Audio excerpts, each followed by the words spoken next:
You just pay them for the repeat of the song. So they keep on repeating. So that gains the popularity also. Okay.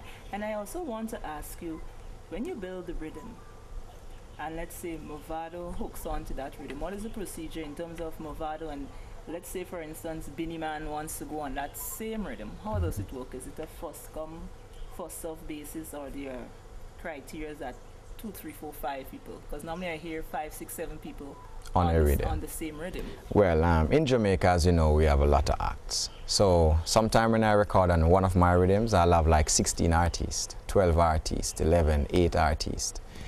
It's for me now to choose 1 or 2 of the best songs, put that forward, and upon like 2 to 3 weeks time getting that heavily rotation, I'll present myself to a recording company with my product, with the top acts, and there goes my rhythm.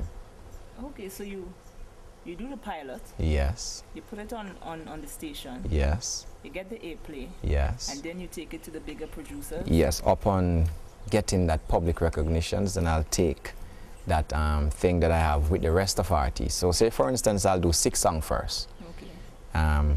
Out of 12.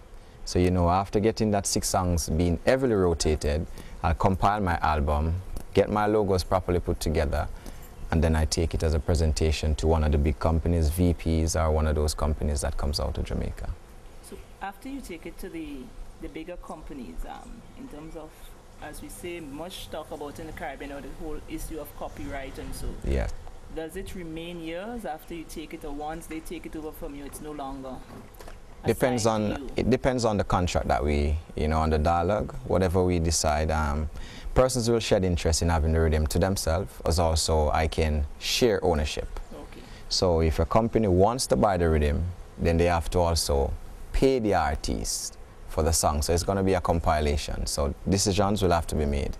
If I'm going to be a part of the whole production team, well, I'll copyright everything, okay, present my product to them. In other words, whatever they do after then, I don't care, because my copyright infringement would have been already up and running to deal with my part of the business. Okay. So, in terms of the productions of the rhythms, how often would you put out one? Honestly, every 3 to 6 weeks, I try to put out a rhythm. Different flavor though. I don't do like 2 dancehall, like it would kill the other. So I do like a dancehall, a culture. So not every artist in Jamaica can do culture, or do culture. When you say culture, like I refer like to Capleton, Spanabana, the Spragga Benz, and the persons that will go like cultural, space words. Okay. The reggae artists now are one of them that will use a follow-up word. So you go with a stronger beat, the faster beat. So like Movado, you name them, Cartel, the Binnie Man, they're for the dancehall rhythm. So I'll target those persons. If I'm going like a cultural rhythm, I'll target persons like for Europe, because that's a wide market for one-drop dancehall rhythm. But if I'm going like straight dancehall, I'm marketing like the UK, New York, and all of those bases. So this is why I differentiate my rhythm. So if I'm going to put out 2 rhythm, I'm working on 2 projects now. Okay. If I'm going to do that 2 project, it will never be 2 the same.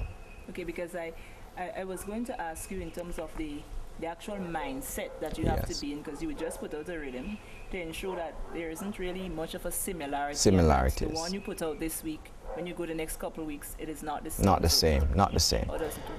And as rhythm for me, because I have the files. So when I create a rhythm, you're left with what you call a file. Okay. So upon doing that, I can always change keys, chords, or whatever I want to change in the rhythm. So if I use a rhythm and the timeline or the bass line is one of them that is recognizing the dancehall, I can easily change other keys using the same bass line to gain that follow-up. So they'll know that yes, that's a Risingsonn rhythm, because they have recorded and one that gained the popularity through the medium of my texture in putting my rhythm together, as also the differentiation of the rhythm. So do you bank rhythms as well? Because I know there are persons who would produce and, as we say, store. Yes, I do. I have a lot of rhythms yet to come, that only my friends hear, or if I hear somebody with a song, I'll say, yes, I have a rhythm can fit. And even if it's not tight enough for the words that they're coming with, I actually go ahead again, back into that file, that master file, and do the differentiation and grip everything together and make it one.